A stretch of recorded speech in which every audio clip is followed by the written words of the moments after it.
My name is Colin Gibson, and you've got me for the next about an hour. It should take us to go through this. This is an initiative on Master Electricians' part in support of National Safety Month. This is the first of two webinars we're running, but I'll cover more on that in just a moment. Now I'm going to disappear off the screen. All being well, I'm going to share my screen to start the presentation.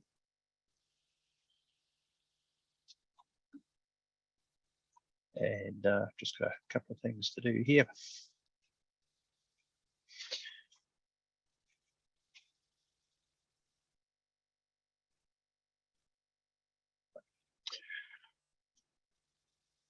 Just moving a couple of things around on my screen, folks. Please bear with me.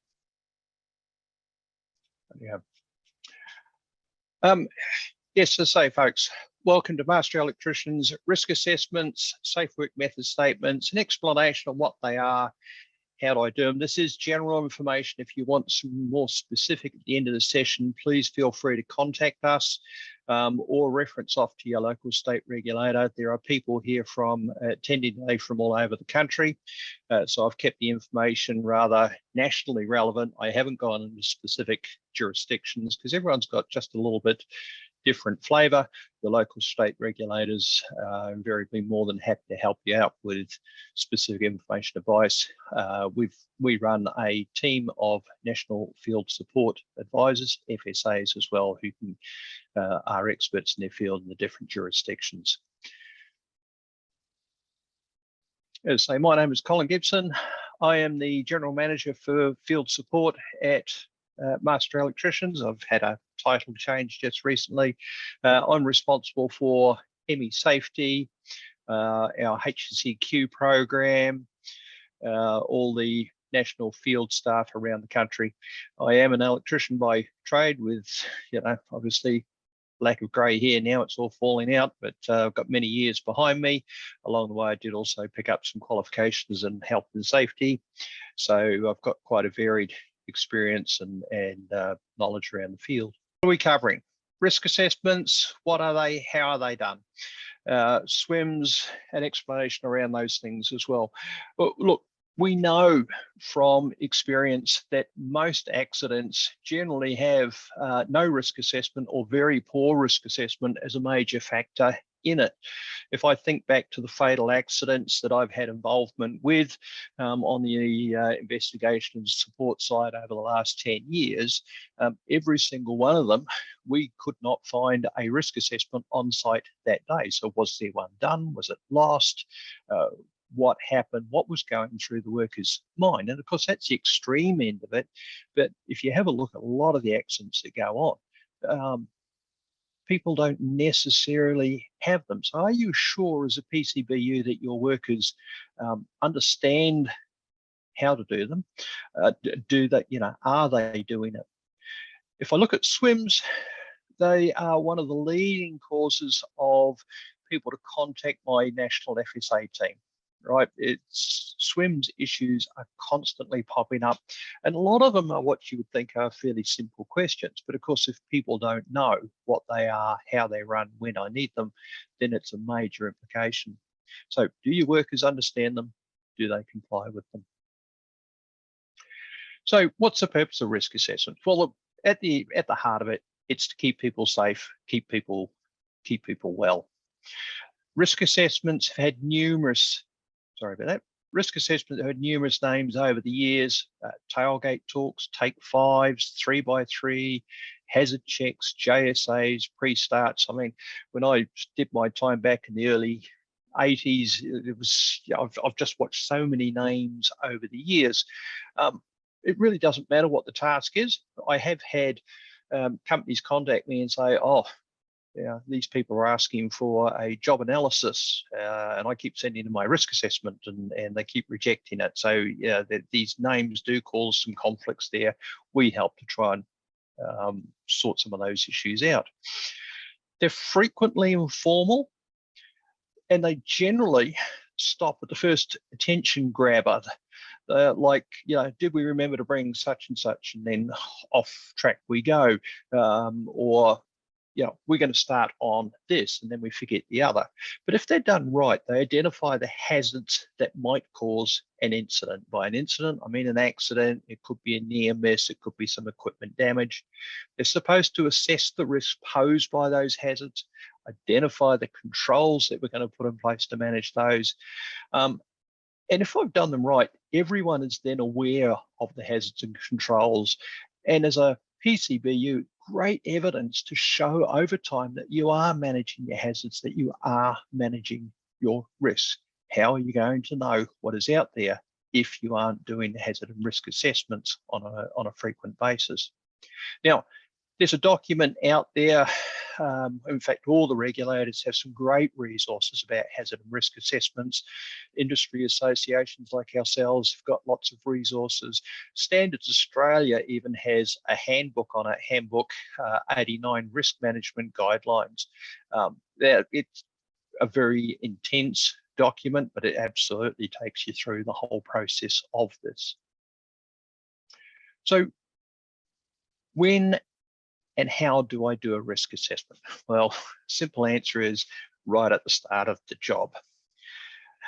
I'll give you an example of something recently. It's a Friday afternoon, 2-story house, just a short job on the roof to get to the antenna, tradie apprentice on site. Simple job, couple of moments, tradie's going up. Don't have any fall arrest equipment in the car. Workshop's just a 15-minute drive away, but it is late Friday afternoon and they want to knock off. They don't bother with a risk assessment. As the tradie's going up the ladder to get onto the second story, there is a very, very brief shower of rain. That'll be fine. Up he goes. Next thing is the apprentice sees him land on his back on the driveway. The guy's got broken pelvis and some internal injuries. Did they do a risk assessment? No. All right. Had they thought about what could go wrong, what could hurt us, how do I control this? They might well have stopped and gone, you know what, there is clouds in the sky. It wasn't, while it was a very brief shower of rain, it was obvious that something was going to happen. What could slip off? It is, getting tired towards the end of the day.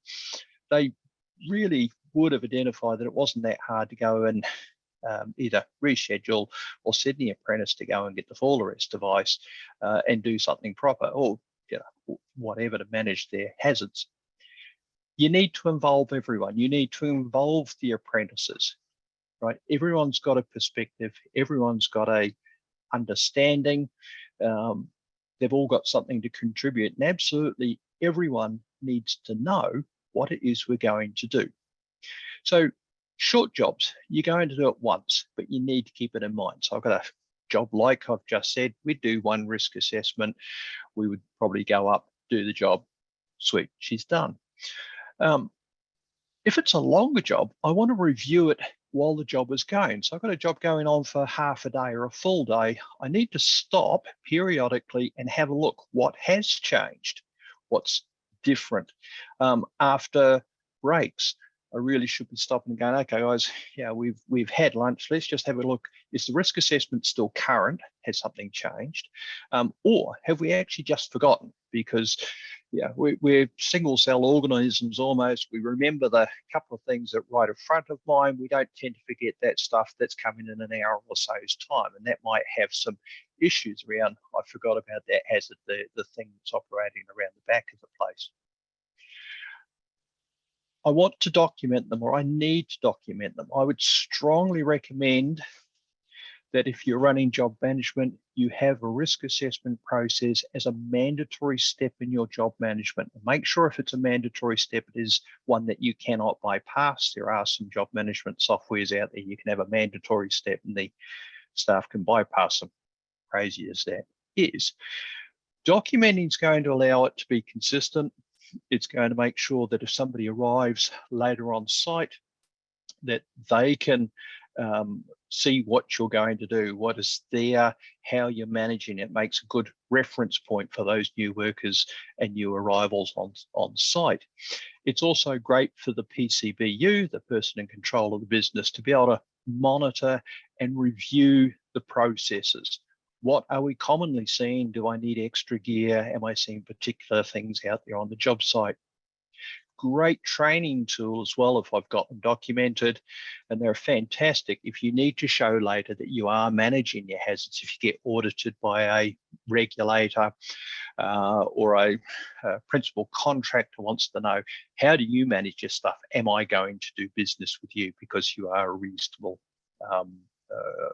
employer, a reasonable risk? Somebody's put here, we have risk assessment mandatory in SimPro.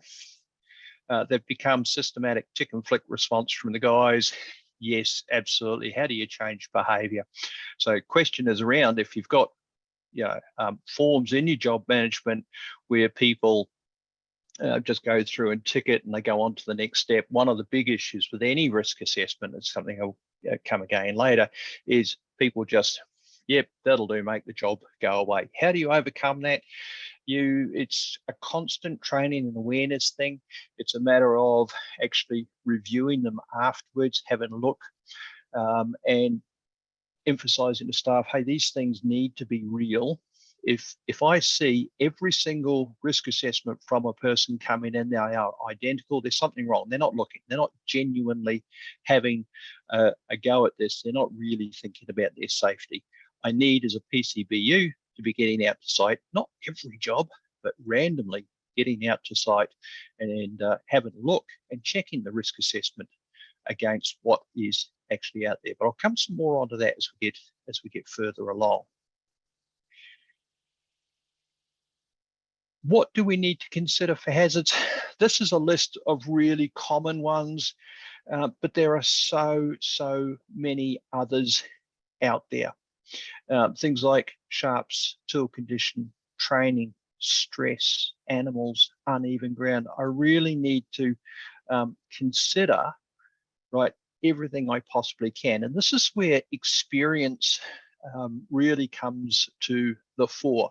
Young workers, inexperienced workers won't have the knowledge. If I roll up to a house that was, and I go, geez, this thing goes back to the 1960s, immediately in my head is going to be things like, there might well be asbestos on this one. We might have some old vulcanized cables hanging around in here where the insulation could be starting to fall down.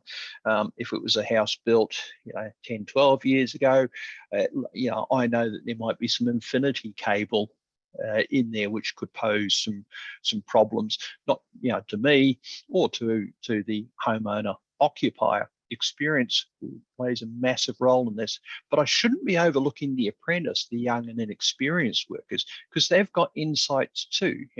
People coming in from other industries might go, hey, I know about this thing here. The apprentice might ask and go, well, why is this a problem? And you've got an opportunity to teach them, to review it, bring their knowledge levels up, or consider their viewpoint, go, hey, that might not be a thing, or maybe what I've done isn't quite enough. When assessing risk, you really got to think, what is the likely outcome? How bad could it be? What's the likelihood of that happening? So, the likelihood outcome, is it a minor injury? Is it medical treatment? Is it death? Death gets, understandably, is a big ticket item, but you get people who go, oh, yeah, well, I can't get killed off that, I won't worry. We're not talking about the likely outcome of it happening. A paper cut, in theory, could lead me to get sepsis, which could lead me to die. Is it likely? No, not really. So I'm not going to sort of risk assess my paper cut and go, that's a catastrophic outcome, we're going to die. However, I was safety manager in a meatworks 20 years ago, and we had a very experienced guy, and he got a grass seed underneath his nail. Right, he didn't think much about it during the shift. He knew it was there, but he just kept working. Within 24 hours, that grass seed, it's the nature of how it goes with the mechanics of the body and grass seeds in particular, it made its way deeply embedded into the finger, and it got infected. And 2 days later, they amputated the top half of his finger because the infection had got to the bone. Now, in our in our industry, we don't sort of consider things necessarily like that. You get yourself a little stab with a piece of copper, it's generally not going to get horrendously infected in a way, you know, and lead to amputations. So we start to prioritize and assess risk on the likelihood. Could it happen? Absolutely. I might, yeah, that copper might have been sitting in some sewage water, and in she goes, I get an infection. I really don't recognize it. We've got to have a consideration of what is the likely outcome and the likelihood of that actually happening. So falls from heights, we know that death, permanent injuries are not uncommon. Do we tend to think a lot about noise-induced hearing loss or silicosis? They're cumulative things. They generally hit us over a long period of time with a lot of exposure, right? Little bits over time. Other things we need to consider, though, as we work on, you know, think about the likelihood and outcomes, is don't overlook the effect of stress and waiting for an outcome. I've got a needle stick injury. It might be a few months before I find out whether I've got something bad or not. All right. So have a think about the cumulative thing of this over time, and yeah, fatigue as I start to stress about it.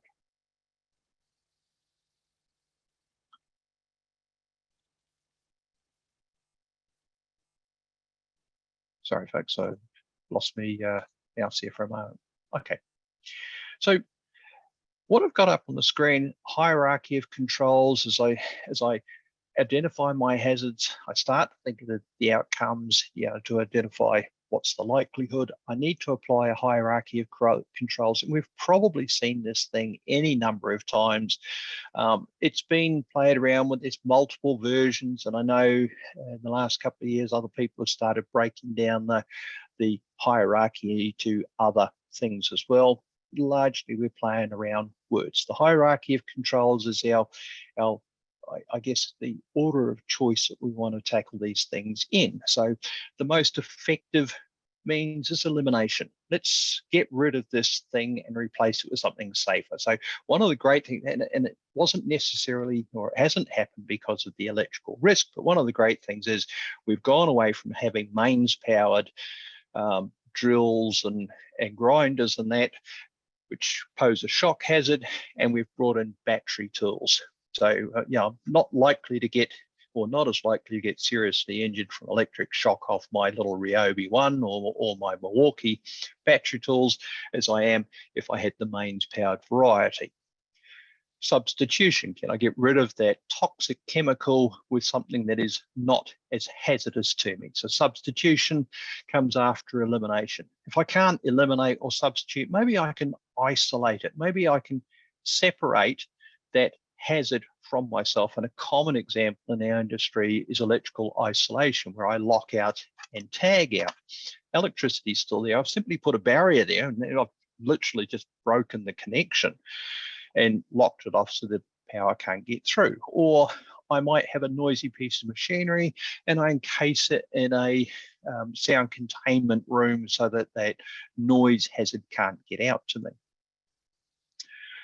If I can't do those, engineering is another form of control. So engineering control might be RCDs to help reduce the risk of serious electric shock.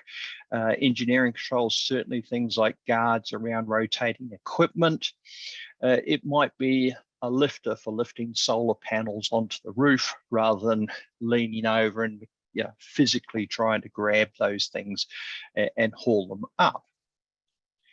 If I can't go there, I might have a look at administrative controls. So this is where I've got a job process that I haven't really done anything about the hazard itself, but I'm going to have a job process to reduce my exposure to it. And probably one of the most interesting ones that are out there commonly see is if I go down to my train station, they've painted a yellow line on the platform, this little sign that says stand behind the yellow line because this big hunk of metal it's going to come hurtling down there and it's going to kill you if it hits you. And we back that up with a little bit of training, which is an administrative control as well. Train stations are a great example of where I've got I solely rely on administrative control. I've painted a line, tell people to stand behind it, and they don't get hit by a train. It seems to work, but couple of years ago, I'm over in Europe. They've got train stations there where they've gone for engineering controls. It's this actually great big perspex panels, so you can't physically get pushed in front of the train until it pulls up and then the doors open. So administrative controls. Training is where we train people how to do tasks. It's an administrative thing. The least effective and most common of my control systems is PPE. This is our respirators, our safety boots, our much loved earplugs and glasses and that. Sadly, it's the least effective, and it's the one that we tend to go to as a first port of call. We shouldn't be.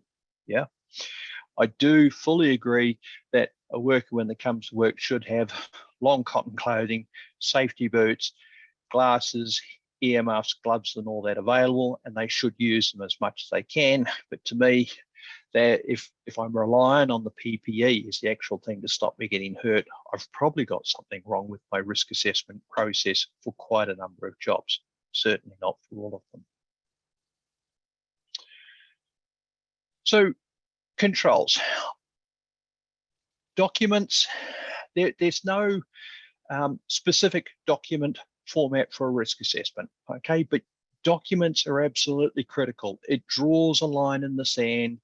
Keep it safe, keep it available, so that anyone who comes on the site, or if I need to refer back to it, I can. Great evidence for later on to show, as I say, that I'm managing the hazards. Everyone's input is absolutely valuable. As I said before, talk to the apprentice, talk to the new workers, talk to the others that are going to be there on site. Don't just rely on my most experienced person to put this thing together. I need everyone's input, because there might be something I've missed, or there might be something they don't understand. With controls, I need to monitor them. Don't just assume that what I've said is going to work. Right? Review the controls periodically. So on a short job, I'll do it. I'll probably just go, right, here's the controls. This is what I'm doing. I'm isolating here. I've put my lockout on. I'm now going to take replace the PowerPoint. All good. But over a longer job, I want to review these things, come back, have a look. Has the weather changed?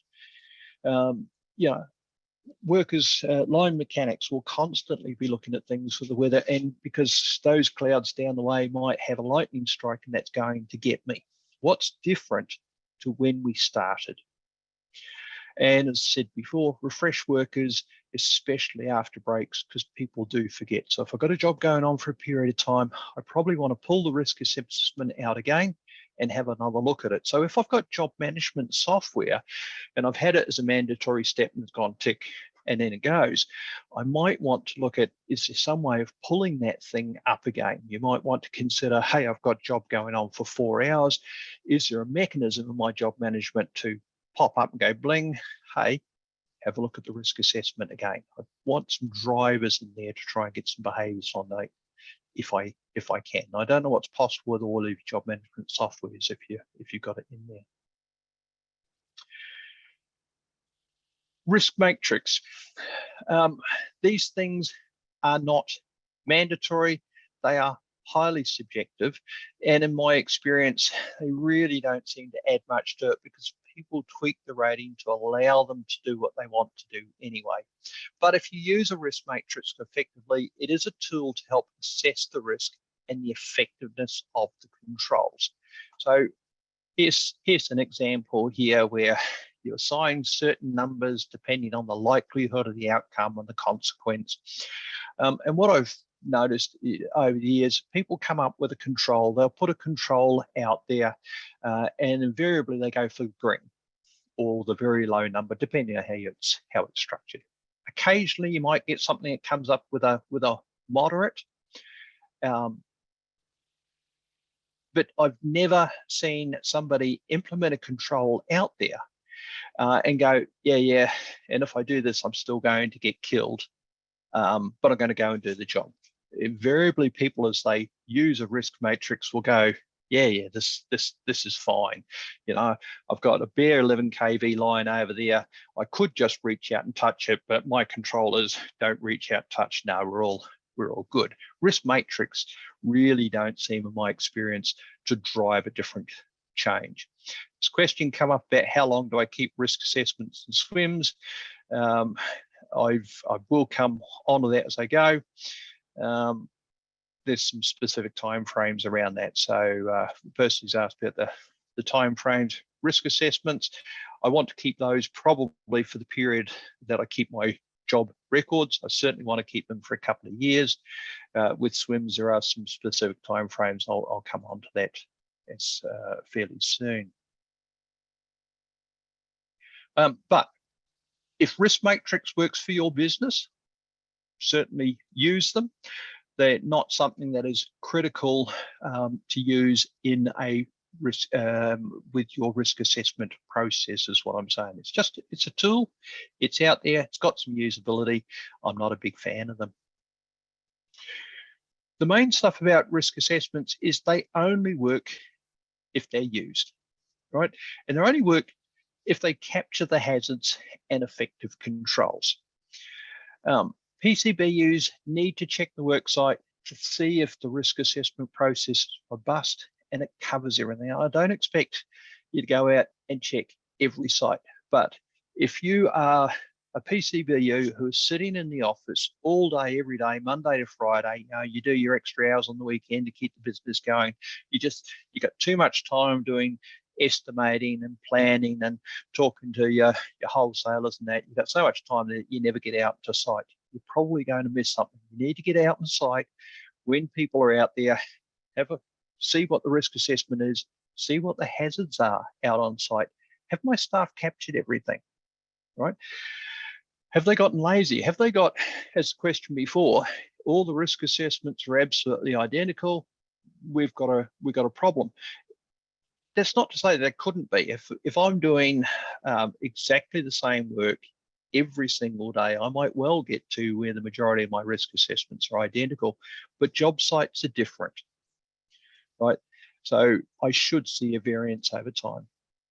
Risk assessments do need to involve absolutely everyone. And as I said before, I strongly recommend that they are mandatory in your job management process. I strongly recommend, that you document them and that you keep them. Now, documenting is an interesting one. We're used to getting a little old piece of paper and writing my risk assessment down. A document could be electronic, as in my job management. We're actually walking towards when the law talks now about documents, it's even considering things like recordings. So there is absolutely nothing to stop you getting your device, putting it onto record, filming the site, talking about what is there, how we're going to control it. You could capture the guys there. You could talk to them about, get their acknowledgement, anything else that we've missed, folks, and saving it that way. In fact, it's a really good record for the PCBU, for you as a boss, as a manager, to be able to go, okay, wow, now I can see this site. What did they miss? Hey, you know what? There was some mobile equipment over here. You didn't mention that in the risk assessment. Why was that? All right, might be some good reasons. Might be that they just overlooked it. So when I talk about documenting, it's a method of recording. Now, are there any good digital recommendations about risk assessments? I don't promote one product over another. What I've found from experience is if people have to step out of one, if you're using electronic methods, if people have got to step out of one system and go into another, they generally don't. All right. So if the best place or the best way to capture that stuff is if you've got a job management system, say, and most people do track that now because they've got so many advantages for the business, then embed it in there so that people open up the software, right? This is where I find the job detail. This is where I record the hours, who's on the job, everything else. A lot of them those systems already track whether you've got the competencies and licenses and so on. It's a smart place to have it there, particularly if I make that a mandatory step. So my big recommendation is put it into your business flow. If you are still running paper systems, that's okay. As part of the paper systems, have a section there that people fill it out. And it's captured. Capture it with the job so that your staff see that as part of the job. And if you know the job's going to go wrong for a prolonged period of time, have another set in there. This question come up, so you can use the recording only and not written documents. So at a job, we just do a recording only. Is this good enough? We've been talking to regulators around the country. MEA is exploring a video risk assessment option. We've met with just about all the regulators around the country and had some really positive response about it. A big advantage with an electronic recording, and I'm talking video here, that you talk to, is it gives everyone a true picture of the site, but you need to be careful that everyone understands it, that everyone is involved with it, that everyone has access to it. So one of the things you might have to consider is if I've recorded it onto this phone here, and I've got this phone in my pocket and I'm in the ceiling space crawling around, it's not really available to the other guys who arrive on site. So if I can crack that one, then I'm probably onto it. If I can put it into the electronic systems that I have and the other workers who arrive on site can access it, I don't have a problem with that. At the end of the day, the principle around this stuff is that everyone's involved in the risk assessment, everyone's aware of the risk assessment, everyone can refer to the risk assessment and modify it if needed. So if I've got an electronic recording and I need to modify the risk assessment afterwards, I might have to go and say, right, let's do another recording. With a paper or an electronic form, I might be able to go in and edit it. If it's a mandatory step in my job management, I might not be able to edit that particular document. I might have to start another one. So we're starting to play around ways to manage within the systems you've got. But the question around, can I do it electronically? There is no reason that we can see why you could not, as long as your risk assessment is robust. PCBUs need to review, need to check what is out there in the field. Okay, I'm looking at the time and right here. Moving on to SWMS. So early versions of SWMS, I remember seeing these things when I was an apprentice in the early 80s. Over the years, they've become known by many, many names. They started out job safety analysis, JSA, staff-specific risk assessment, safe work procedures. Recently, I was part of a discussion where someone said, oh, we shouldn't call them SWMS anymore. That's a dated name. We should just call them safe work statements and make them SWMS. Names that are going to change as we go. What are they? Well, they ensure that everyone understands the requirements for a specific job in a safe manner. They are simply a risk assessment on steroids. They're formalized, they're detailed, they're documented, largely because they have got very specific legal standing in each state and territory, and there is legal requirements with those. And that's because there are regulations in each state and territory around when SWMS are required and some of the features of them. So, are they mandatory? You can have a SWMS for any task that your risk assessment has identified as necessary. If you've got a task that you go, you know what, we do this activity, we consider it is a risky activity, or it poses some hazards, as opposed to risky activity, it poses some hazards to my workers, and we're going to formalize this with specific SWMS, you can do it. SWMS are required when completing high-risk construction work, and those are identified in the regulations in each state and territory. And I've gone health safety regulations, they do change their name from territory and state as we go. So what are high-risk construction work? Well, there's about 18 tasks in the legislation. Now, I say around because in some states they break it up a little bit differently. There is some subtle differences between them. We've got largely aligned legislation across each state and territory, but there are some differences. However, out of those, I'm only going to talk about some of those that are most relevant to electrical contractors, because I don't think there's too many electrical contractors out there running around playing with explosives or wiring systems while doing commercial diving and those sorts of things. That's a list of common high-risk construction related activities that affect electricians. Okay, asbestos is well known, confined spaces. Excavation and trenching is a high-risk construction activity beyond a set depth. Less than that set depth, it's not considered a high-risk construction work. And that depth generally tends to be at about 1.5 meters. So if I'm trenching down for my 600 or 700 to put my underground mains in, that's not considered to be high-risk construction work. The chances of trench collapse engulfing me are probably fairly minimal. Heights is there, but that's heights beyond a certain distance. Depending on where you are, that might be where your feet are 2 or 3 meters off the ground, domestic, commercial, and so on.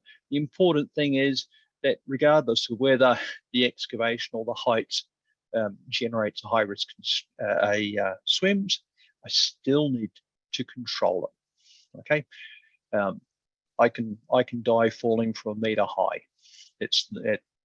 My feet are only 1 meter off the ground. It's not a activity requiring a SWMS. I can still die from it. So I still need to, regardless, control the hazards, but I don't necessarily need a SWMS at that.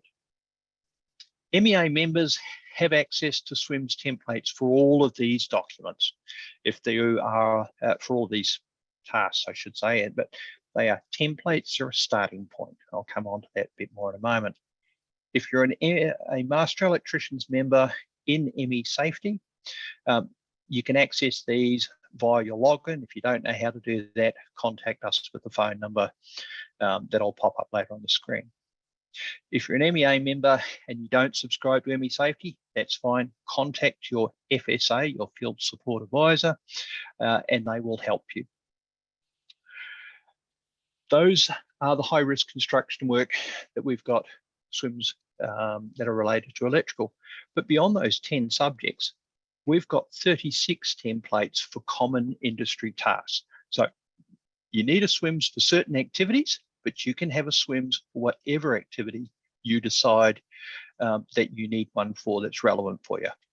I wouldn't have a SWMS for doing appliance testing because the person doing the appliance testing is unlikely to be exposed to anything that's significantly harmful. So I'll probably just do a risk assessment to go, hey, before I plug this thing and do the operational test, I want to make sure there's no bare conductors sitting there on that piece of gear.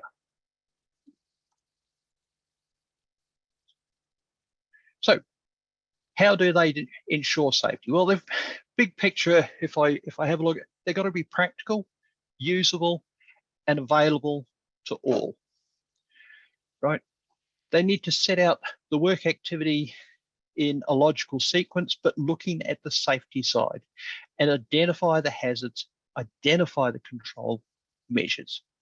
The thing with the SWMS is it is looking at the safety. Now I can combine SWMS together on a task. So for example, I want to do rooftop solar. So I could have a separate height SWMS and a separate electrical SWMS because I'm, working at heights, I'm on the roof, and I'm playing around with electrical equipment. I could run with that perfectly fine.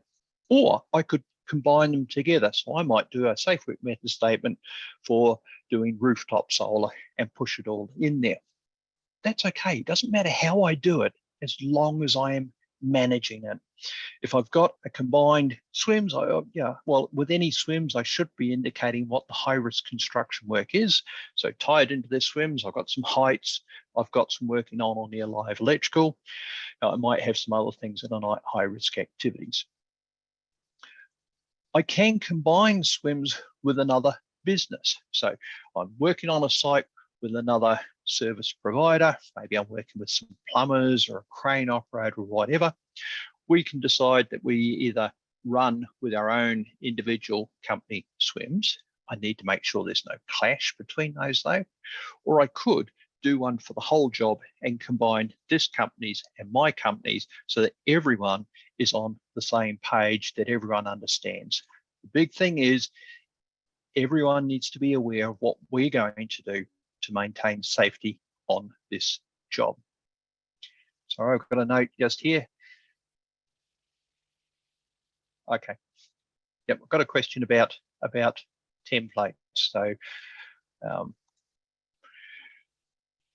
we put out templates, and if you buy SWMS, if you get SWMS externally, and I'll touch on this again later on, you are getting a template. It's a starting point, right? But templates, nobody knows what you're doing within your business. So you get a template, pull it into the business. The next thing you need to do is consult with your workers.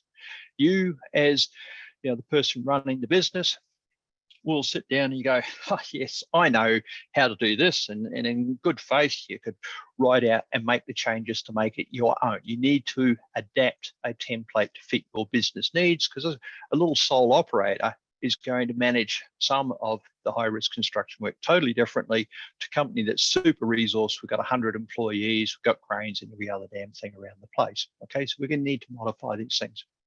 But you, as the manager, and in your own, in good faith, right now, you won't necessarily know and recognize everything. So the idea with SWMS is get your staff in, get your staff together and consult with them. Hey, we've got this. Is this how we do it? Is this the way we do it? Is there a better way to do it? Get everyone's input on it. Now, if I was a company with 4 or 5 employees, I might sit everyone down over a safety meeting, drag a SWMS out and modify it for the business. If I was a company with 100 electricians, I'm not going to drag 100 electricians into the office to do that consulting. I'll probably identify some key people with really good knowledge around this, sit down with them and adapt it for the business in consultation with them. Okay. If I'm doing that though, I want to make sure that all the staff know what the SWMS is in the end. But again, I'll come on to that. Hopefully that addresses the question about the template. You generally with SWMS is the most common thing that I see. People get a SWMS externally, they'll buy it off the internet, they'll get it from an industry association, whatever. They should sit down, review it for their business in consultation with their staff in the office. But then before I apply it out in the workplace, I need to have another look to go, is it appropriate for that environment? I'll come back on to that. Remember with the SWMS is that they are a safety focused document, not a blow by blow how to do the job document. Okay, so they should be looking at the safety side. It's a safe work method statement, not a how to do the job statement. And consider your hierarchy of controls, the eliminate, isolate, substitution, different control hierarchies. What must the SWMS identify? Well, if you've got high risk construction work, it's got to say that it's got that in there, what that is. Okay. We're doing a job on an old house. We've realized there's asbestos and live electrical there. I'm going to actually note that on the SWMS. I might have some other stuff on there around some other things that I think are relevant that I need to control. The animals, sharps, those sorts of things. Identify the hazards and the safety risks, how I'm going to control those, how I'm going, the control measures going to be monitored and reviewed. So if I've got a job that's going on for a day or a couple of days or even half a day, I might put in there that, hey, we're going to review this on either at the start of each day or after 4 hours, or as conditions change and conditions being a deterioration in the weather or whatever.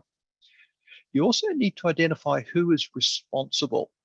You need to avoid somebody looking up, you need to avoid somebody looking up and going, I thought that was their job, and that's how I lost my arm, because I didn't know that hadn't been done, because I thought they were going to do it.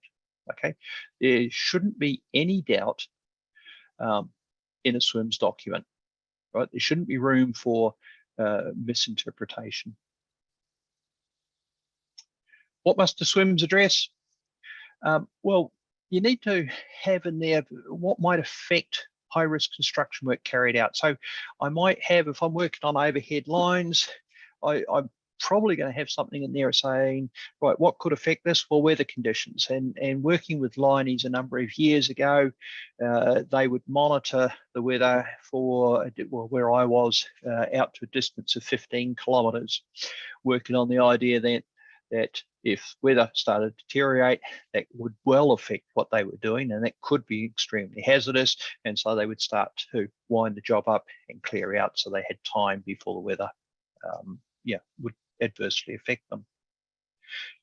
They need to be readily accessible and understandable to persons on the task. So they can be electronic or physical, but they've got to be accessible. And I've seen many companies get in trouble where it's embedded on an electronic device. The electronic device has gone flat, or somebody's hopped in the van and driven away with the tablet. They've gone down the wholesaler, forgot to leave the device on site, and an inspector or a principal contractor has arrived on site. Where's the document? Yeah, it's not here. Okay, it's got to be readily accessible. By understandable persons, you need to consider people's literacy levels.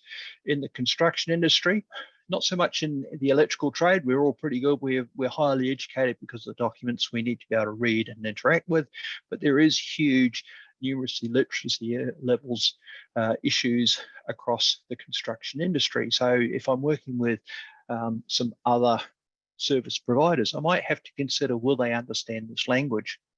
SWMS are normally in English, but they need to be in a format understood by the workers. So if I had a company employing a whole lot of people, or people who English is second language, I might want my SWMS that they're going to use available in a version of the language that they are used to. So, yes, I understand this. There is some regulators in the country have specified that SWMS must be in English. I understand that helps the regulators out to be able to review the document, but I am a very firm believer that if I've got a non-English speaking workforce, I need to have that document in a format that they can understand. If you have got high-risk construction work that's going on in connection with a construction project, there must be a work health safety management plan that is prepared beforehand. This is where the principal contractors normally sing out to you for your documentation before time, and start poring over it and yelling at you for various things that they think you may or may not have missed. Other things to consider in the SWMS zone: emergencies. What could go wrong? I've seen lots of people doing up say a height SWMS who've done all this wonderful stuff, but they haven't thought to put into the safe work method statement, what happens if something goes wrong? Do I need a rescue plan if I've got people working on, say, fall arrest devices, for example? They need to have very clear expectation of workers. That's what I said before. There shouldn't be any room for misinterpreting. You must have consulted your workers in the development of it. If you don't consult your employees in the creation of your SWMS, then there is fines, there's instant infringements in a number of jurisdictions for that, there's penalties. Have your workers been trained in the requirements of your SWMS? Right, it's not an uncommon thing, and again, there's penalties for that. So I would strongly recommend, if you are running a business, you collect evidence, both of your consultation and your training, so that you can actually show, yes, we've trained these people, all right? And it works really well in incident investigations. You go, well, was this person aware? Yes, absolutely. We've been able to show this. And we assisted a company a few years back who had a fatality where a worker was killed in roof space, electric shock. The investigators looked up and said, well, how do we know that this person knew the isolation procedure and had the appropriate lockouts and equipment. Well, the company was able to pull out and go, here are risk assessments for just about every workday over the last 6 months, complete with photos of their lockouts, copies of what they've done, and the training records and that we've got. So they were able in the investigation to show that a knowledge around the isolation procedure, right, wasn't a significant factor because the employee knew and had the equipment to isolate. Okay, then the fatality and what happened must have been something in another area. It doesn't overcome the fact that someone gets dead, but it certainly helps inform to identify where the things went wrong that we to fix so that it doesn't happen again. Common SWMS mistakes, way too complicated. Keep it simple. The more involved they are, the more likely it's something is going to be overlooked, something's going wrong. Not adapting SWMS templates to fit your business. So I've see it very frequently. Somebody goes, my SWMS have been rejected. Yeah, fire it through. Let's have a look and see what it is. And you go, well, you've put your company name on it, but you've changed absolutely nothing else. Right? Our SWMS templates have actually got big red ink and that on the page to say, you need to do this, you need to do this. So I've had copies sent back and it's been rejected. You go, yeah, you haven't followed the big red instructions that you've left on the page here. Okay, adapt them for your business, consult your workers. Failing to review a SWMS before use on a task. So people think we've done this in the office, this is the way it is, I'm going to apply this document. No, before I do it on site, I need to have a look at this SWMS and go, right, let's have a look at the job site. Is it still relevant? No, there's something going on over here that's missed on SWMS. Let's write that in. Or I've said, oh, hang on, we're going to control it this way. Can't do that because I've got some other factor going on.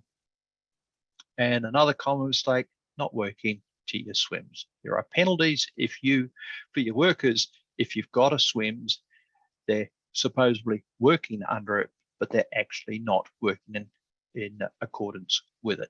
It's the way to do the job safely. They should be working in accordance with the document. Layout and format. There is no specified layout for a safe work method statement, right? There is a list of requirements for mandated information. It must be relevant, usable for your workers. But I was talking to a job management software company the other day, and they said, for our users, we present SWMS as a form. So we're exploring that with them about, is it going to do the legal compliance aspect? How do you do this thing as a form? But on their job management, they can put it out as a form and people select, tick the boxes, and away they go. That's fine. There is an absolute raft of layouts out there. There's no mandated one, but there is requirements you must have. Whatever SWMS you're using, right across the business, I would strongly promote it needs to be the same format. I've seen many cases where someone has got SWMS templates from 2 or 3 different sources. They're all different formats. They put it out to their workers. If the workers understand that, that's okay. But a common format means now I can get some learning to go, okay, this is how we do it. This is where I find this information. MEA users have got a standard template. We totally reviewed them last year. We just threw the original ones away because they'd grown with various drivers over the years. We went back to the basics and started again, right? But we've got a common template across the board. So if you pull an MEA SWMS out of the system, they will all be in the same format. Obviously, the content is different. If you are getting your SWMS templates from other sources, they're likely to have some differences in them. Please standardize. I don't care how you do it, but standardize them to remove confusion. There was questions just popped up. how do you access the SWMS template from MEA? I will touch on that in just a moment. Does MEA have someone or know someone who will come to your electrical business to audit? Yeah, Ross, can you grab that one? For auditing businesses, if you are an MEA member, have a talk to your field support advisor, your FSA phone number, and that will come up afterwards, and we can guide you and help you on that. We do a lot of audits in Queensland. Just making sure. Okay. So this is an example of a SWMS. Yeah, so here am I. I've got my electrical firm, World's Best Electrical. I've worked with my staff back in the office, and we've adapted our SWMS. Okay, so the stuff in yellow is really important information that is required to be on the SWMS. Who's the company? I should have my ABN on there. Who's the contact? How do I contact that company? What is the job? Where is the job? Who's responsible for this job? Okay. Further in the document, I'm going to have, what are the tasks? What are the hazards? I need to detail my control measures for those and who is responsible. Now, I've played around with the person responsible column in that I've gone, sometimes I've noted it's project manager, sometimes I've noted the project manager in their name, sometimes I've just noted the name. Now, I wouldn't go and do that on the one document, but any of those approaches are fine, because on the front page of my SWMS, I've identified that my project manager is Nick and the supervisor is Rick. So I could, in this document, run with the project manager, just or the electrical worker or whatever as a title there, or I might personalize it for the person. I've seen PCs reject these because they go, oh, you haven't actually put his name here. Well, if it's on the front page, mate, this is an entire document and this is the way we run it. But all of that stuff is critical. What's the task? What's the hazard? What's the control? Who's responsible? Legislation and standards. This is the biggest area that SWMS get rejected, that members come back to us and go, oh, they've thrown it back at us. Legislation and standards is not a required feature of a safe work method statement. I personally see very little value in this because a SWMS is meant to be used out on the job site, and I've yet to see somebody, when they're going to work on or near live electrical, pull out a copy of the Electrical Safety Act from wherever to consult it before doing the job, right? Or if someone's doing an excavation, to pull out the code of practice on mobile plant excavators. It doesn't happen. That's something that should be done back in the office, okay? PCs seem to love it.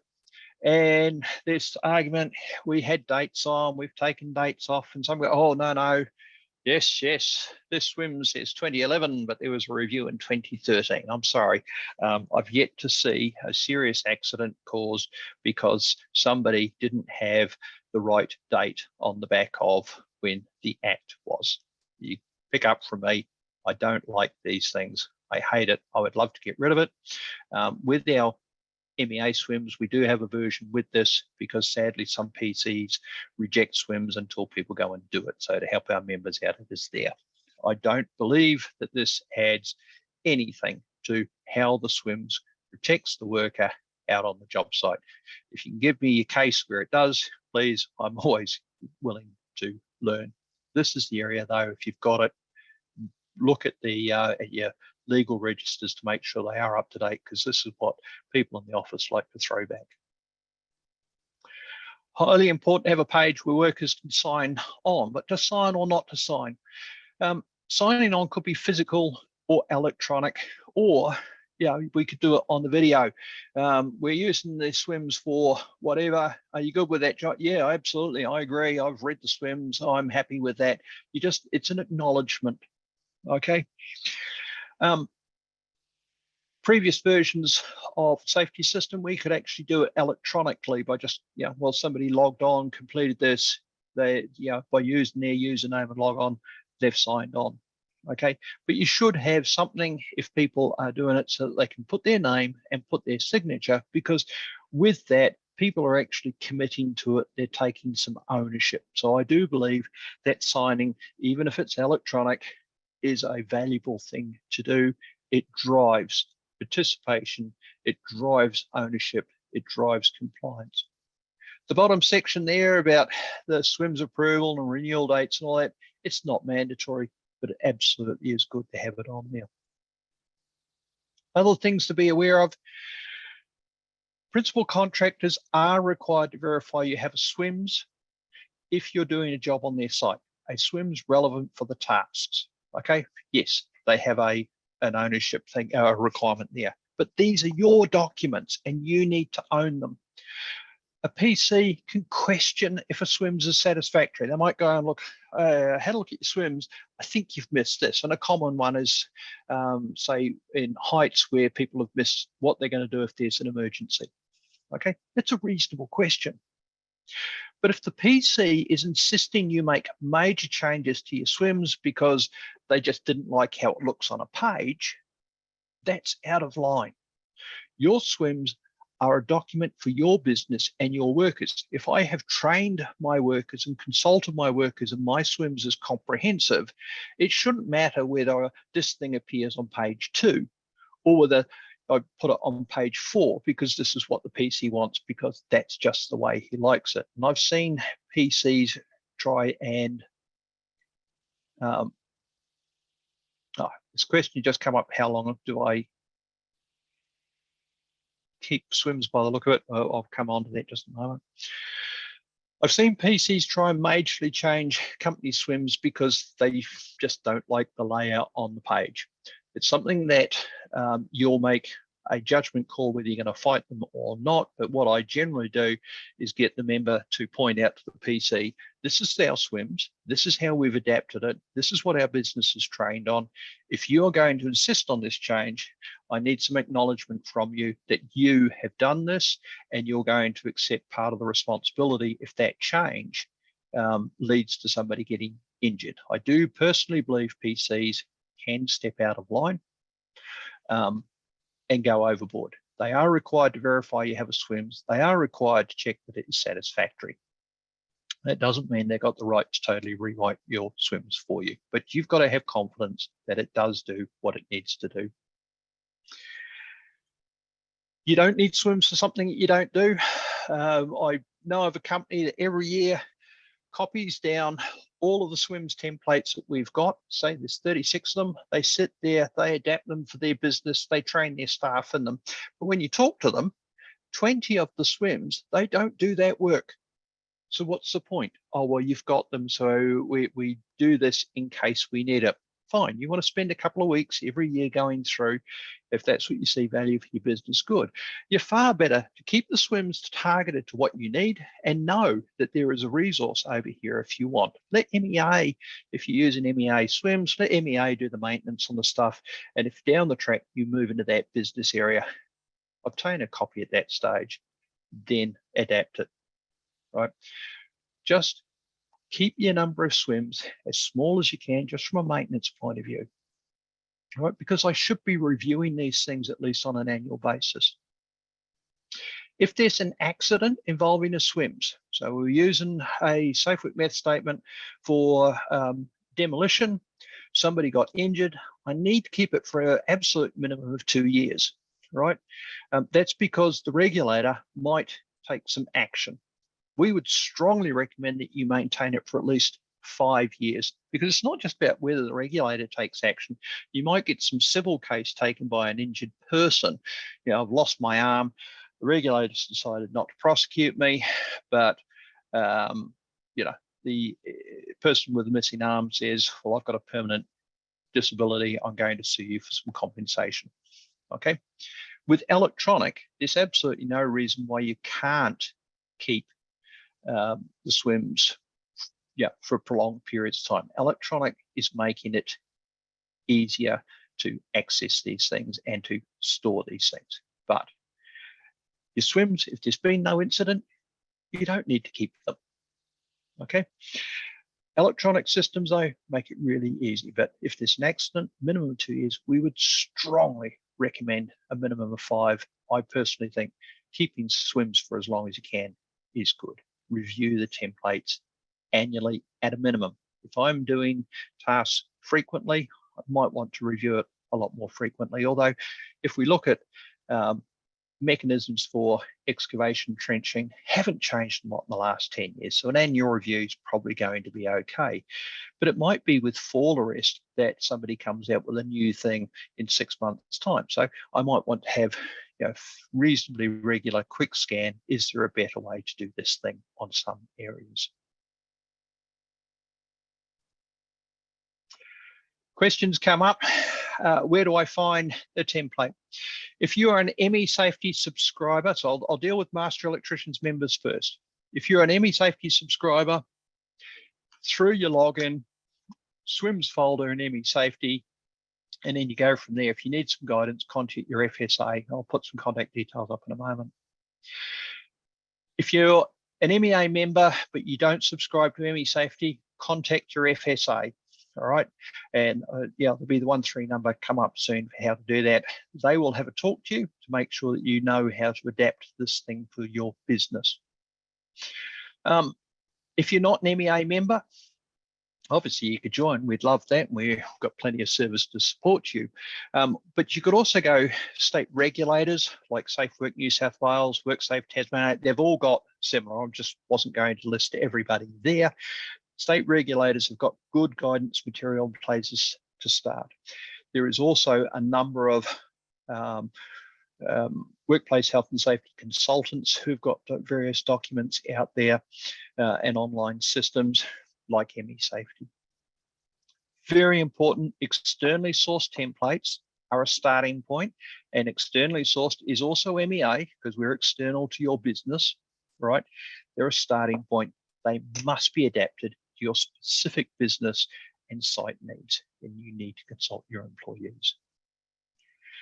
This is a screenshot from part of the, for ME Safety subscribers from our website where the SWMS folder is located. So if you've got access into safety, you go into the template library, into the SWMS folder, and you can pull them down from there. MEA SWMS templates are Word documents so that you can edit them to your heart's content to adapt for your business. And this, you go in through your login through masterelectricians.com.au. If you're an MEA member and don't know how to access SWMS at all, 1300 889 198. Okay, don't forget you get a copy of this presentation later, so if you haven't jotted the number down, don't stress. Summary. Risk assessments of SWMS, they do have legal standing. They are recoverable documents, and in any serious accident, incident, they are searched for very, very promptly. They must be done before the work starts, right? I remember being on the tools and you're driving home in the truck and there would be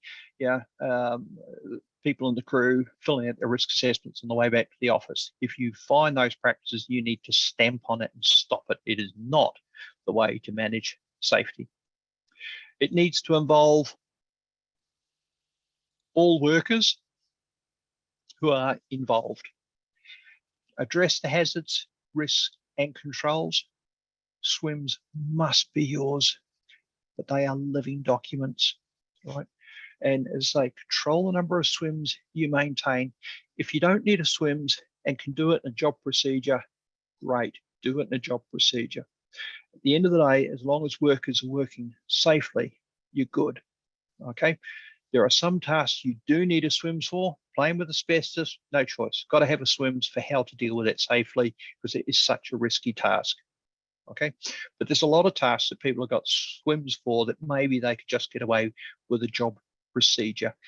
It is a lot less onerous for the company, but you still achieve the same outcome in that the job is done safely. There's a question here, if you remove steps to the SWMS, can you be voiding the legality and in breach of legislation? If your steps in the SWMS are appropriate for what you do, there's no problem with adapting it. All right. So a safe work method statement's got to identify what the hazardous task is and how you're going to control it. And then you're fine. Okay. So if you buy a SWMS template and for a particular task, there's 10 things about how I'm going to control this thing, and you go, 3 of those don't apply to us because we don't use that particular equipment, or we don't have these things. We don't find this is an issue where we are, pull them out. Okay, so if you've got concerns around that, if you're an MEA member, talk to us. If you're not an MEA member, look, give us a call. We'll answer general questions to direct you down the right path, because at the end of the day, my national team, my field support advisors, we're doing this. Yes, we get paid because we need to, we need to put food on the table, but we're doing this largely because we're passionate and want to help. Okay. There is a question here: when do you determine if a SWMS is necessary? Aside from being told by a client, the legislation puts on PCBUs, if you're running a business, the legislation says you've got to manage your hazards and risks. That's it. How you do that is up to you, but then the legislation says, hey, there's some high risk construction work like asbestos, demolition, working on a near live electrical. If you're doing these tasks, you must have a SWMS. All right. Apart from that, it's silent. So if you're not doing a high risk construction work task, it's up for you. Do you have a procedure, or do you create a SWMS? It's up for you how you want to manage that. If you're not confident, then contact the regulator, have a talk to them about what they think, or contact an industry association about what they think. That would be my first 2 ports of call. Obviously, if you're in an association, give them a call first, all right? They'll help you. Regulator probably doesn't want 100 different people phoning up after this webinar and going, hey mate, I want to know about this. Spread the load, spread the love. But that's where you can go and get some help. If a customer, say a principal contractor, says this must be a SWMS, then have that conversation with them about what, about why. If it's reasonable, you might well do it. If it's not, you might then want to talk to someone like ourselves to go, rightio, how can we help? How can we guide? Sometimes, sadly, it's easier to comply with their request than it is to fight. But other times, we're going to say, hey, let us come in, walk beside you, and explain to them where they're wrong. Because there are some Poindexters out there who do go a long way off the reservation. And sadly, there's companies that do end up doing things that weren't required. At the end of the day, safety is about what the reasonable person tests, what is reasonably practical, a reasonable person with this knowledge in these circumstances. And in fact, regulators will help you out. There's I think South Australian regulators doing some fantastic work actually trying to educate principal contractors around, SWMS to try and simplify it.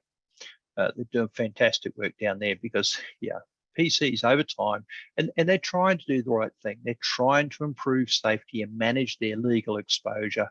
But over time, some of the requirements, some of the requests have become a little bit more extreme. So need help? Talk to your field support advisor. You can email us, mesafety@mea.asn.au. And it's monitored by a number of us, and we'll distribute and get that answered, or the 13 number. If you're not an MEA member, hey, you're always welcome to give us a holler. We're not going to answer you, give you full support every day, but we will have a look if the workload allows. If you haven't been trying to get freebies too much, we'll give you some good guidance and support and some direction. All right. Your field support advisors can help you access those SWM templates, or the risk assessment tool, or the workplace manual, or any other resources that we've got, incident reports and so on. Okay, we're almost there. 2 slides left to go. So thanks for attending. Please contact us if you need more information. If there's any other safety subjects you would like us to cover, please let us know on that email address, all the phone numbers. So mesafety@mea.asn.au. There is the Q&A function people have been using. It does show up anonymous, and we'll start looking at those in just a moment. Can you use SWMS as a control measure for risks? Absolutely. SWMS identifies what your control measures are going to be for the hazards that you face. I'll just punch on, get these last two slides, and then happy to take questions and that as we go. If you have to go after the second slide, we do understand any questions that we don't get answered or whatever. We will be emailing out. So almost finished. I've got another webinar Thursday 27th, 2 weeks today. It's a free one, working at heights. You can book via the MEA website like you did for this. So please, we'd love to see you there. Same time as today. CBOS have allocated 1 CPD point for the Working at Heights session on the 27th.